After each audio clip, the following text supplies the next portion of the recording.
Kita ninyo kung ano ang pagkakaiba ng pagkatao ng ating Pangulong Bongbong Marcos doon kay Finta King na pag nakabatak siguro, minsan bumabait. Pero pag nakabatak siguro ng, alam nyo na, talaga pong tinutubuan ng matindi po ang mga lumalabas sa kanyang bibig. Parang dragon, mga kababayan. Paano naman na niya, Mr. Maravillas, hindi parang dragon? Ang barkada niyang bansa, ang simbolo dragon, China. Ang spiritual advisor, si Pacquiao. Anong asahan mo niya sa magiging resulta ng pagkatao? Di ba niya, Mr. Maravillas, may kasabihan, tell me who your friends are and I will tell you who you are.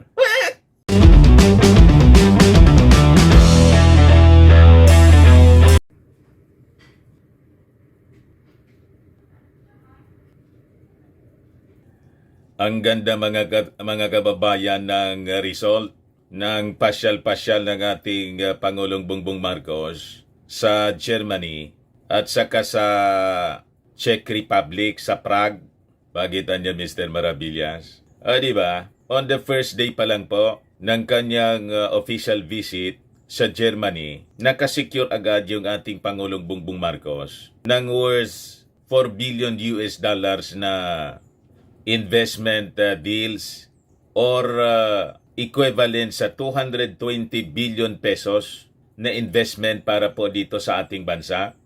Ito pa mga kababayan, yung mga additional. Yung Lufthansa po ay magtatayo po ng 8 billion pesos na airport hangar po sa Clark. Kaya niya, Mr. Maravillas, nagngingit-ngit si Maudix. Inggit na inggit yung mga Duterte, mga kababayan. Hindi niya kasi ito nagawa. Wala siyang ganyan, mga kababayan. Yung lahat ng panahon niya, naubos sa tukang-tukang. EJK. Wala siyang ganito na naiuwi. Inaaway niya yung mga leaders ng mundo other than si Xi Jinping. Si Xi Jinping, mga kababayan, na may masamang intensyon sa ating bansa, sa ating territory, yun ang barkada niya. Yung mga leaders ng mundo, pati nga yung Santo Papa, pinagmumura. Inaaway, mga kababayan. Paano tayong mabiyayaan dito sa ating bansa? Yun ang diferensya po. Kaya po, iwas tayo sa mga leaders pong palaway at laging nagtatantrums. Wala tayo Wala tayong mapapalang mabuti, mga kababayan, sa ganyang uri ng mga leader. Ito pa, nandun na siya sa Czech Republic. Sabi dito sa balita ng Manila Times, Philippines, Czech Republic, Inc. Joint Communique on OFW Protection. Ganyan, mga kababayan, yung ating Pangulong Bongbong Marcos. Lahat lang kabutihan ng ating mga mamamayang Filipino at ng ekonomiya ng bansa at ng national security ng Pilipinas ang lahat ng nasa isipan niya. Hindi tulad ng iba dyan, ang iniisip po, lusobin yung palasyo. Gusto ng lusobin yung Palasyo Malacanang. Hindi makapag-intay, mga kababayan, ng 2028. Gusto nang i-take over.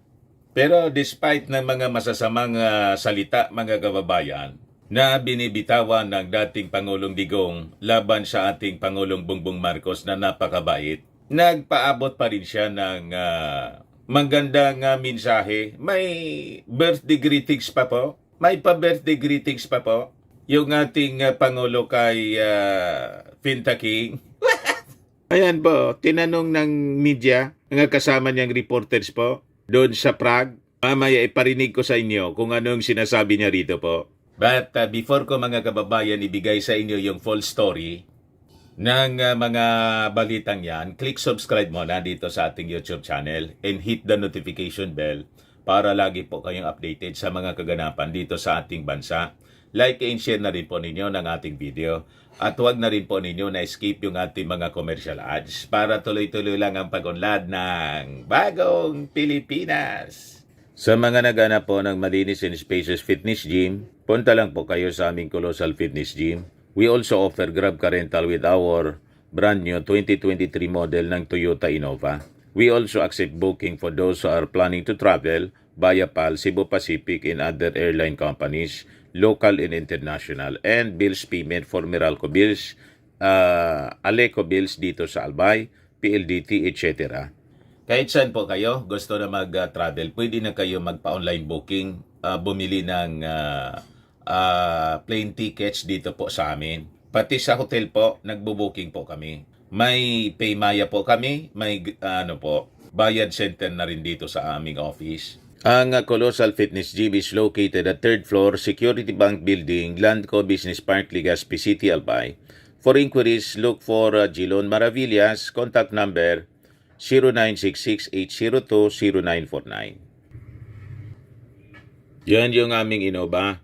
Lagi na pumatao sa amin. Na-set up na rin yung aming mga bagong gym equipments. May treadmill na rin po kami. Ito naman po yung bago naming product na binibenta online. iGlow Serum, whitening po siya. Tingnan ninyo yung epekto sa aking anak na architect before and now. Yung mga inquiries po ninyo, dumiretso na lang kayo sa kanyang Facebook account, Riz Maravillas. Ito naman po, mga kababayan, Firmax Firming and Lifting Cream. Pinapahid po sa mga pulses in affected area. Mainam po sa paninigas na mga kaso-kasuan at mga pains. Ito, Automax Radiant Serum. Sa mukha naman po yung application. Anti-aging po siya. You will look 10 years younger than your age. Sa mga cancer patients naman po, try nyo po itong Ningxia Red Mix Fruit Drink. Hindi man po siya gamot, food supplement siya. Kaya lang gawa siya mga kababayan sa goji berry. Yung goji berry may anti-cancer properties. Ngayon, yung mga inquiries ninyo, dumiretso na lang kayo sa aming messenger sa Facebook para masagot namin agad. Ayos pa, ayos na ayos anya Mr. Maravillas. So, unahin muna natin itong mensahe, pa-birthday message ni President Bongbong Marcos kay Finta King. Kita ninyo yung kabutiang loob ng ating Pangulo. Kahit ayaw po tantanan ng dating Pangulong Digong, sinisiraan almost on a daily basis mga kababayan ng kanyang mga minions. At kahit si Inday Sara mga kababayan, pumunta doon sa rally po sa Liwasang Bonifacio na nananawagan sa re-resign ng ating Pangulong Bongbong Marcos. Hindi pa po tinatanggal ni PBBM si Inday.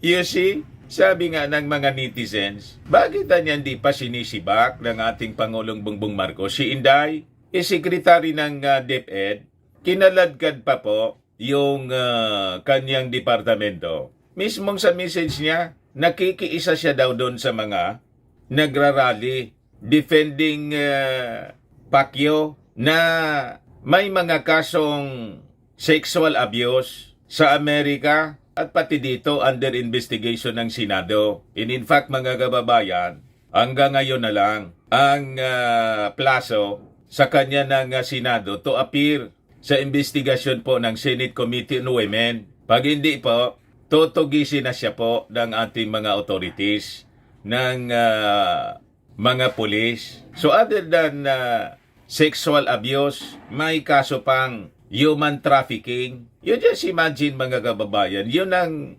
dinidefend ni Inday, sekretary ng DepEd, kinaladkad pa yung kanyang departamento. So ano na lang ang iisipin ng ating mga mag-aaral? O di ba? Pero napakabait ng ating Pangulong Bongbong Marcos. Kahit sabi nga ng mga netizens, tinatraidor na siya. O di ba? Imagine, pupunta ka doon sa pagtitipo na nananawagan para sa kanyang resignation at gustong iloklok siya mismo bilang successor ng Pangulo. Pero tingnan ninyo mga kababayan, maganda pa rin po ang mensahe ng ating Pangulong BBM. Kay dating Pangulong Digong. May pa-birthday message pa po. Pakinggan po ninyo ito. na pinablish ng Philippine Star. Magbe-birthday po si President Duterte sa March 28. Meron po ba kayong birthday wish or message for your predecessor, sir? Well, yes, we will of course wish him a happy birthday and many happy returns. At talaga namang that is, tayo mga Pilipino, ginagalang natin yung mga very important occasions na ganyan. Like I told you before, that is although there is an official greeting from the office of the president, there will also be a greeting that personal. Ko namang kilala si PRRD. So, yeah, like I've told you many times before, hindi ako na member personal. Para sa akin, hindi naman madali, pero nahihiwalay ko yung trabaho at saka yung personal. So, I don't see a problem there. Ganon ka-professional, mga kababayan, yung ating Pangulong Bongbong Marcos. Pinag-iwalay niya yung personal at yung trabaho. At very statesman siya po. Hindi siya pikon. Kita ninyo kung ano ang pagkakaiba ng pagkatao ng ating Pangulong Bongbong Marcos doon kay Finta King na pag nakabatak siguro minsan bumabait, pero pag nakabatak siguro ng alam nyo na, talaga pong tinutubuan ng matindi po ang mga lumalabas sa kanyang bibig. Parang dragon, mga kababayan. Paano naman na niya, Mr. Maravillas, hindi parang dragon? Ang barkada niyang bansa, ang simbolo dragon, China. Ang spiritual advisor, si Pacquiao. Anong asahan mo niya sa magiging resulta ng pagkatao? Di ba niya, Mr. Maravillas, may kasabihan, tell me who your friends are and I will tell you who you are. Di ba? At doon nga po, mga kababayan, sa Liwasang Bonifacio Prayer Rally, may pagbabanta galing po sa dating Pangulong Mau Diggs. Ayan po, yung sinabi niya, this is a veiled threat, mga kababayan. Sabi niya, respect the military at police. We don't want a bloody confrontation. Hindi pa ngayon, pero darating din tayo dyan. Former President Duterte telling the crowd at the ongoing SMNI prayer rally at Liwasang Bonifacio. Di ba malinaw? Mga kababayan, it is a veiled threat. Iwasan daw yung confrontation sa mga polis at militar. Kasi ayaw nila ng bloody confrontation. Hindi pa anya ngayon. Pero darating anya tayo dyan. Di ba malinaw? Na may plano sila, mga kababayan, na madugo na confrontation in the future. Pero ngayon, hindi pa sila gagalaw kasi wala man pong support galing sa ating mga mamamayang Filipino, kundi sa kanilang mga minions lang, yung mga taga Finta Kingdom lang po. At kukunti sila doon sa Liwasang Bonifacio. Wala silang support sa military, wala silang support galing sa mga malalaking religious organizations, lalo na po sa Catholic Church. Wala silang support galing sa iba-ibang mga sektor at mga militant organizations kalaban nila. Di ba? Wala silang support galing sa academe. Sino man magsusupport sa ganong ugali ng mga tao? Kaya hindi man po sila gumagalaw pa. Pero ang objective malinaw po, maglunsad ng another people power. People power. Asa pa kayo na magkakaroon kayo ng suporta galing sa mga mamamayang Filipino. Kaya butata sila, mga kababayan. Nag-attempt sana sila noong isang araw nang pumunta si Inday sa prayer rally. Kaya lang bigo sila. May panawagan si Inday doon. Nandito ako para manawagan sa lahat na ipagdasal natin ang ating bansa. Magdasal tayo ng katotohanan, ng hustisya para sa lahat, pantay-pantay, pagtrato ng gobyerno sa lahat ng tao. Gusto nila ng pantay na pagtrato kay Pacquiao. Yung ginagawa nila, hindi pantay na pagtrato. Kasi nga po, mas pinapaboran nila yung alleged abuser kaysa sa mga biktima. What? Kaya sabi nga po ni Risa Ontiveros, nagtatakaan niya ako kung bakit dinidipinsahan ng mga Duterte si Apollo Kibuloy. Imbes na ang sakluluwan po yung mga alleged victims, sinasakluluwan po yung alleged abuser po. Pakinggan natin itong statement ni Risa Ontiveros, mga kababayan. Kahit pa yung pag-appear doon ni Duterte at ni VP Duterte, lalong magtataka ang tao siguro. Ako nagtataka, bakit nag-effort pa silang dalawa na dumepensa sa isang tao na akusado sa mga napakasiseryoso at mabibigat na offenses laban sa mga pinaka-vulnerable sa ating lipunan. Mga batang pinilit ni Kibuloy maglimos, mga OFW na kinuha sa kanila yung remittances nila, hindi na umabot sa mga pamilya, nawalan pa ng bahay, ang katulad ni Miss Renita dahil di na mabayaran ang mortgage. Yung mga babae na paulit-ulit na ginagahasa alang-alang sa appointed son of God. Sana yung effort nilang dalawa binuhos na lang sa wakas pagdepensa sa ating mga mangingisda at mga kasundaluhan natin at Coast Guard laban sa pangbubuli sa China. So walang maka redirect or walang pigil sa patuloy na pagsingil ng accountability kay Kibuloy, kahit yung pagsalita nilang dalawa. At tuloy, dahil nandun si Duterte, di lalong maalala ng mga tao, yung bagong administrator ng mga pagmamay-ari ni Kibuloy. So lalong naging mas klaro pa na intertwined talaga ang fortunes nilang dalawa. Kasi kung ikaw, may pagmamay-ari ka, mag-appoint ka ng administrator, ibig sabihin, hindi mo na kayang i-administer ng sarili mo. And syempre, hindi mo ipapasa kamay sa kahit sino na lang. Somebody na may alam at may malasakit din sa mga pagmamay-ari mo. So, malinaw po, mga kababayan. Yun ang sabi doon sa press con sa publish, mga kababayan ng Philippine Star ni Risa Ontiveros. Lumalabas niya doon na intertwined yung yaman ni Pacquiao at saka ni Maudi X.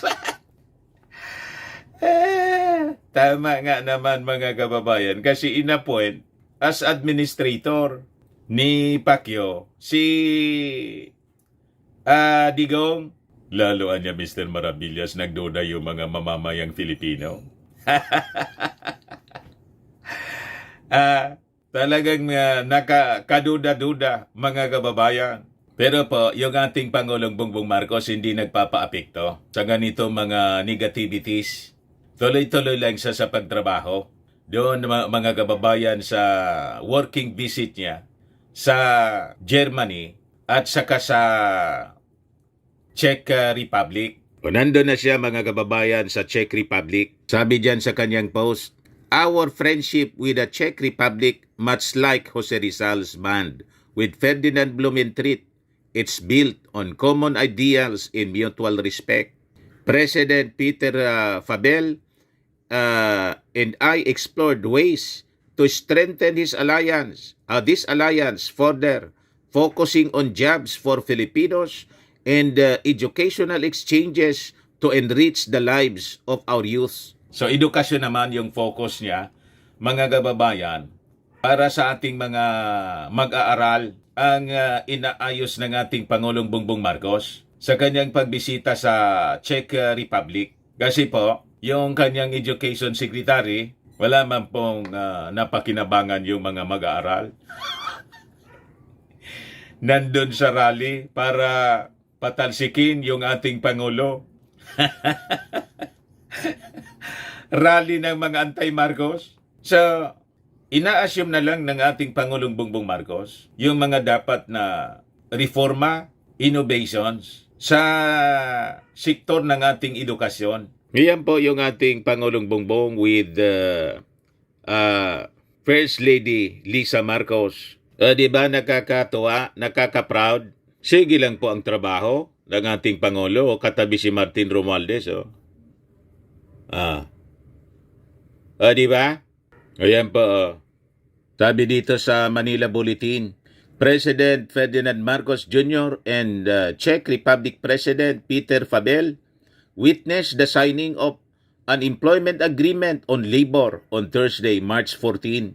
Sige lang po ang trabaho niya para mapaganda ang buhay ng mga kababayan nating Filipinos. Patsal-patsal daw, sabi ni Digo. Sige lang daw ang pasarap sa buhay. Gusto niyang sumarap ang buhay ng mga Filipino. Hindi ito para sa kanyang sarili kasi dati nang masarap ang buhay ng Pangulo. Di ba? Mayaman sila, pwede silang magpasyal-pasyal kahit saan nila gusto at sa personal na gastos. Mayaman sila. Pero bakit ito ginagawa pa ng ating Pangulong Bongbong Marcos at ng First Lady? Gusto niya gumanda rin yung buhay ng mga mamamayang Filipino, hindi lang yung sila. Di ba? Si Inday, ano yung ginagawa po? Ito si Inday, nasa rally ng mga grupong gustong patalsikin yung ating Pangulong Bongbong Marcos. Oh. At ang pinag-uusapan doon, mga kababayan, ito sabi dito, Duterte tandem possible in 2028 elections. Now is the chance that a father and daughter hold power and become president and vice president, sabi po ni Sal Panelo. Ito yan ang kinakampanya na nila. Kaaga-aga mga kababayan, 4 years pa ang 2028 elections. Yun na yung kinakampanya ni Panelo doon sa Liwasang Bonifacio.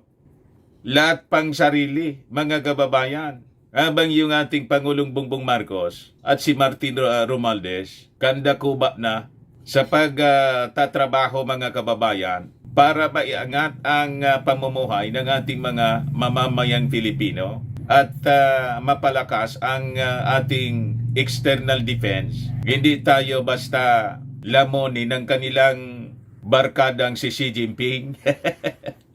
Di ba? So, balikan natin mga kababayan yung mga magagandang ginagawa ng ating Pangulong Bongbong Marcos. Sa kanyang pasyal-pasyal, sabi ng dating Pangulong Digong, sa ibang bansa, ito po yung result, Lufthansa to build 8 billion Clark Airport hangar.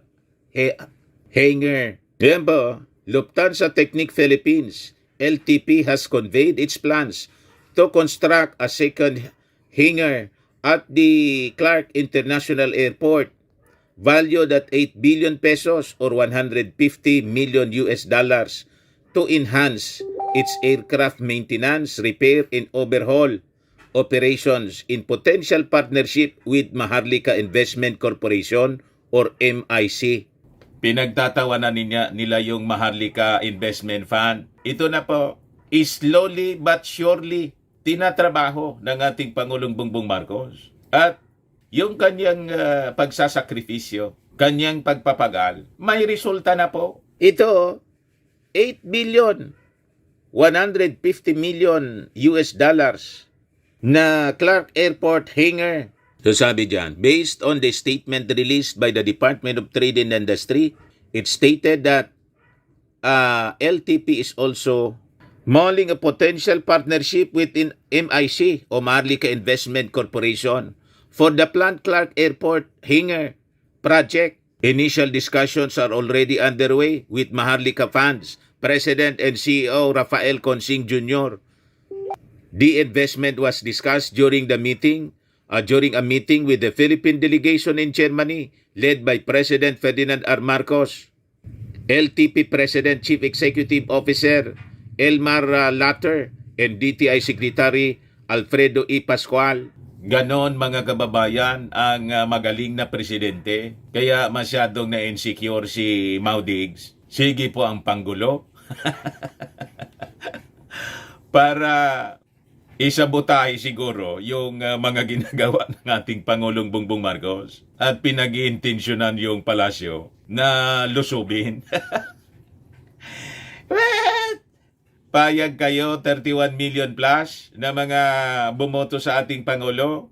So sabi dyan, the proposed second hangar by LTP in the country will cover a 2-hectare lot in Clark Airport. The project is expected to complement LTP's existing 23-hectare technical base and hangar at the Ninoy Aquino International Airport in Manila. So, laking tulong sa progress ng ating bansa at sa employment ng ating mga mamamayang Pilipino. Ito mga ginagawa ng ating Pangulong Bongbong Marcos. O ito pa Philippine-Czech Republic Inc. Joint Communique on OFW's protection of the rights and welfare. President Marcos made the announcement during the joint press conference with President Peter Fabel at the Prague Castle on Thursday. I took note of the Czech Republic's announcement that it has increased its quota for Filipino workers from 5,500 per year from January 2024 to 10,000, more than double po. Almost double, 10,300 per year starting May 2024, sabi po ng ating Pangulo.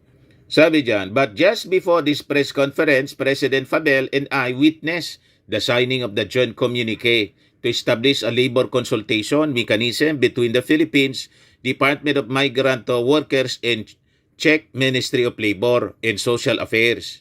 As of December 31, 2023, the number of estimated Filipinos in the country is 7,026 based on data from Czech Ministry of Interior.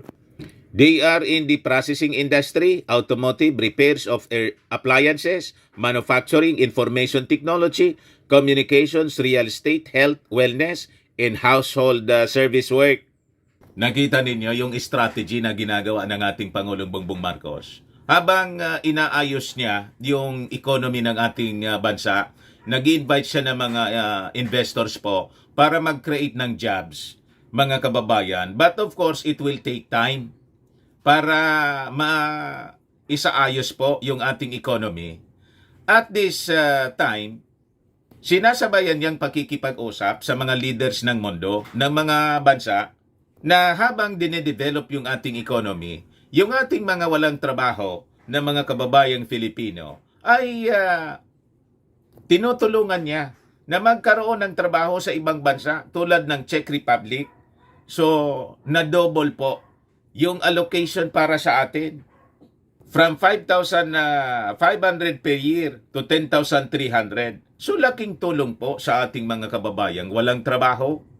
Tama po? Ganon ang pinagkakaabalahan ng ating Pangulong Bongbong Marcos, the First Lady, Speaker Martin Romualdez, tapos yung whole delegation ng ating gobyerno, hindi yung paninira ni Maudigs na sige lang ang pasyal-pasyal, inggit lang kayo kasi hindi ninyo ito nagawa nung panahon ninyo. Tokang EJK lang yung focus ninyo. Ayan tuloy. Nasadla kayo sa mga problema. Pagkatapos ituturo ninyo yung ating Pangulong Bongbong Marcos. Kaya nung nasa Germany yung ating Pangulong Bongbong Marcos, sabi dito, President Ferdinand Marcos Jr. highlighted the significant changes that the Philippine government has introduced in the campaign against illegal drugs under his administration. Sabi ng ating Pangulong Bongbong, no repeat niya of bloody drug war. Yan ang sabi niya. Philippine President Ferdinand Marcos reiterated the Philippines' stance against the International Criminal Court's jurisdiction in the country. Pinotiksyonan pa rin niya, mga kababayan, si Maudigs. Hindi nagbabago yung kanyang posisyon. Pero wala na niya na mangyayaring drug war na bloody tulad ng nangyari noon. In a meeting with the German Chancellor Olaf Scholz, Marcos explains the rationale for his decision after the former asked about the drug situation in the Philippines. Sabi ng ating Pangulo, we have actually completely changed the concept of anti-drug campaign. Marcos told the Scholz, apparently referring to the way his predecessor, former President Rodrigo Duterte, conducted the bloody anti-drug war that resulted in the deaths of about 7,000 persons according to the official government records. Nakita ninyo, hindi po vindictive yung ating Pangulong Bongbong Marcos. Kung iba-ibang politiko, iba-ibang pangulo po, siniraan ng siniraan yung past administration. May narinig kayong ganon sa mga official visits ng ating Pangulong Bongbong? Hindi siya tulad ni Linlen. Si Linlen, di ba siniraan ng siniraan si Digong sa United Nations? Walang ganong ugali po yung ating Pangulong Bongbong Marcos. Dinifend pa si Digong. Habang dito po sa Liwasang Bonifacio, pinagbabantaan yung ating Pangulo. Nakita ninyo ang pagkakaiba ng pagkatao po ng dalawang leader. Milya-milya po ang pagkakaiba. Di ba? Langit lupa po ang pagkakaiba ng pagkatao nila. Yung isa mula yata sa ilalim ng lupa. Iniluwa mula sa ilalim ng lupa. Kulang na lang anya, Mr. Maravilla. Sabihin mong galing sa impyerno. Habang ang ating Pangulong Bongbong Marcos ay hulog ng langit sa mga mamamayang Filipino na nagkaroon tayo ng napakabait, matalino at mapagmahal sa mga mamamayang Filipinong leader ng ating bansa. Di po ba? Ayan man lang po, mga kababayan. Ako po si Dante Maravillas. Bye-bye. God bless.